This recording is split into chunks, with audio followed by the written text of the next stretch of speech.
Ouais, victoire 3-0, mais quel ennui quand même, hein. Quel ennui dans le jeu. Devant une équipe de Dijon, je me demande si c'est vraiment une équipe de football. Vraiment à voir, hein, faut dire la vérité. C'est plus de la moutarde ou de la mayonnaise ce soir, mais voilà. Franchement, victoire assez facile, hein. Franchement, alors vraiment, je pense que t'aurais mis l'équipe des U15, t'aurais gagné très facilement. Et cette Ligue 1 est tellement faible que je pense que Paris peut mettre n'importe quelle équipe, ils gagneront facile. Vraiment. J'ai pas compris comment la défaite contre Lens et Marseille a pu se passer quand tu vois leur jeu. Mais franchement, ce soir, Dijon, alors Dijon en Ligue 2, déjà je t'annonce. Dijon en Ligue 2 déjà. Mais voilà, ces matchs-là, ça sert à rien de les jouer. Franchement, qui nous donne les 3 points et qu'on joue pas. La preuve, hein, on a été le seul championnat pendant 3 mois qui a été arrêté et on a été en finale de Ligue des Champions. Donc à un moment donné, on nous explique qu'on peut pas aller loin en Ligue des Champions parce que la Ligue 1 est trop faible, mais on a quand même été en finale de Ligue des Champions alors qu'on est les seuls à pas avoir repris le championnat. Donc à un moment, c'est un débat sans fin. Voilà, donc qu'est-ce qu'on va retenir de ce match? Bah, le doublé de Moïse Kean, hein, voilà, qui a touché 2 ballons et qui a marqué 2 buts. Voilà, efficacité remarquable. La rentrée de Kylian Mbappé, hein, il rentre, il marque. Bon, bah c'est sûr qu'un contre Dijon, c'est plus facile que contre Manchester United ou d'autres équipes, d'autres grosses équipes. Donc voilà, bon, au moins il marque.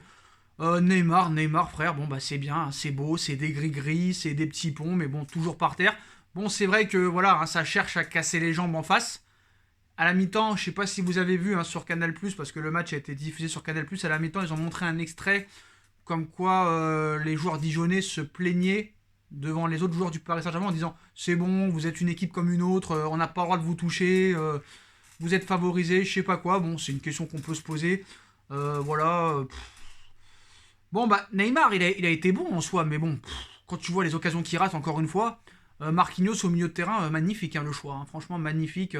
La perte de balle au bout de 20 minutes de jeu qui a failli amener un but pour Dijon, c'est quand même assez remarquable. Mais bon, de toute façon, comme je l'ai dit, hein, en Ligue 1, tu peux mettre Danilo Pereira, défenseur central, tu peux mettre Navas attaquant, tu peux mettre Mbappé milieu défensif, tu peux mettre Neymar arrière gauche. Voilà, bon. Je voudrais parler un petit peu de Sarabia, pardon, Sarabia, aucune utilité, il sert à rien. Pour moi, c'est un super sub. Faut le faire rentrer à 25 minutes de la fin. Il peut te foutre le feu, mais voilà, sinon ça sert à rien. Encore un blessé, Julian Draxler qui sort. Bon, tu me diras, bon débarras, hein, il sert à rien. C'est comme Gay. Ce que j'ai bien aimé, c'est Baker qui progresse. Alors, je pense que c'est toujours un petit peu limité, mais il a fait vraiment un très bon match quand même, il faut l'avouer. Début de match assez compliqué, mais il est monté en puissance et il monte en puissance de match en match.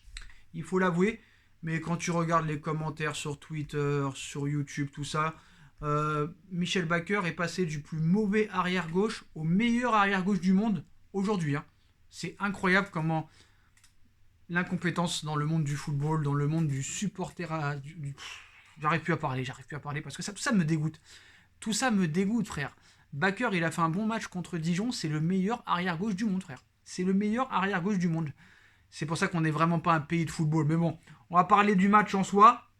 Bah, Neymar, toujours aucune efficacité devant le but, hein. Il a raté encore deux-trois occasions, notamment en première mi-temps, là, cette double occasion qui met au-dessus alors qu'il n'y a plus de gardien.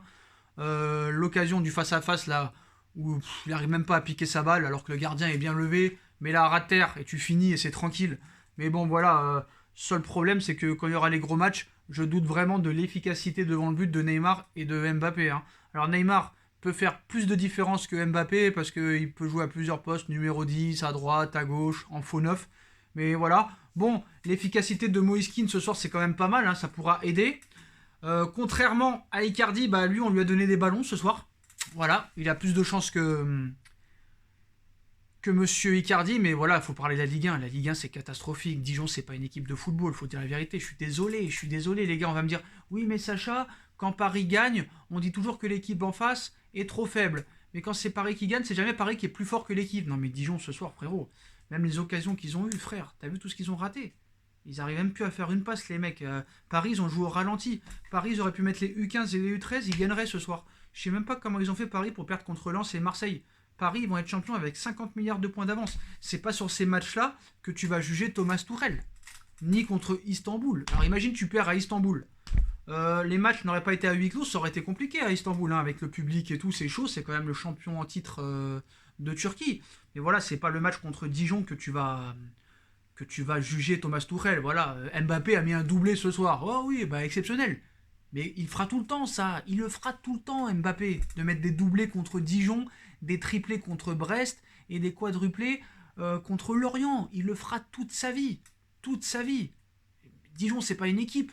Dijon, ils vont aller en Ligue 2. Dijon ne propose rien. Il a fallu que Marquinhos donne des cadeaux pour qu'ils aient des occasions. Vous avez vu à la 25e minute le cadeau de Marquinhos? La mauvaise passe qu'il fait? Ah, c'est un génie, Tourelle, hein, d'avoir mis Marquinhos au milieu de terrain et Pereira en défense centrale. C'est un choix très judicieux. Hein. Mais c'est normal, contre Dijon, tu prends pas trop de risques. Hein. Contre Dijon, tu prends pas trop de risques. Et d'après des informateurs de RMC Sport, apparemment, Leonardo n'en voulait pas de Danilo Pereira. Mais Tourelle quand même a insisté apparemment parce que voilà, il aurait une certaine polyvalence, Pereira, d'avoir les deux postes, milieu et défenseur central. Donc ça, j'étais pas au courant, je viens de l'apprendre. Merci Loïc Tanzi, RMC Sport.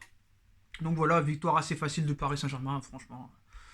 Ils se sont amusés, voilà, on s'est amusé à la fin, mais vraiment contre cette équipe-là, tu ne peux rien juger. Tu veux juger quoi? T'as battu Dijon 4-0, c'est très très bien, bravo. C'est normal. C'est normal, frère. Et ce qui est vraiment très très très intéressant, c'est de voir que maintenant tu peux compter sur les remplaçants, apparemment. Mais voilà, Sarabia catastrophique. Hein. Maintenant je vais l'appeler Sabrina, lui. Au milieu de terrain, qu'est-ce qu'on peut dire? Ouais, Rafinha, il a fait son match, il a apporté quelque chose, je trouve. Pas mauvais, je sais pas pourquoi il l'a sorti. Voilà, Neymar toujours à le mettre jusqu'à la fin, jusqu'à la 90e minute, toujours espérer qu'il se blesse, on dirait qu'il veut qu'il se blesse. Tu mènes 3-0, tu laisses Neymar sur le terrain. Bah oui, Neymar, on peut pas le sortir. Hein. Neymar, t'as pas le droit de le sortir, sinon tu sais que le mec il va faire une crise d'épilepsie. À un moment donné, stop, quoi, faut arrêter les conneries. Bon, bref, voilà, qu'est-ce qu'on a d'autre à dire? Ouais, Draxler, nullissime comme d'habitude. Marquinhos au milieu de terrain, catastrophique.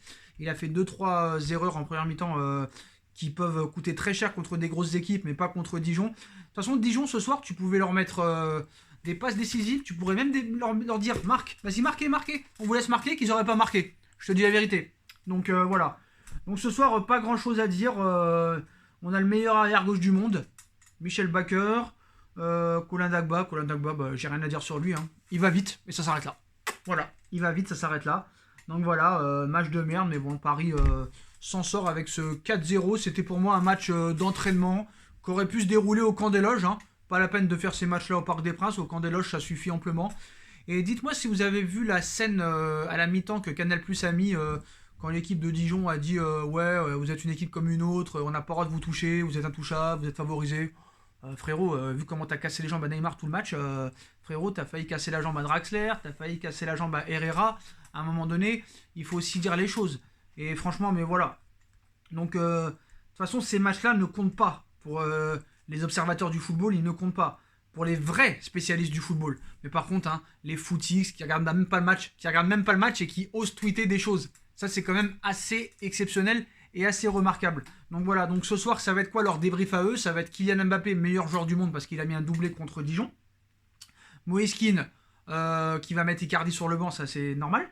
Et voilà, Neymar, meilleur joueur du monde. Voilà, il n'y a rien à dire.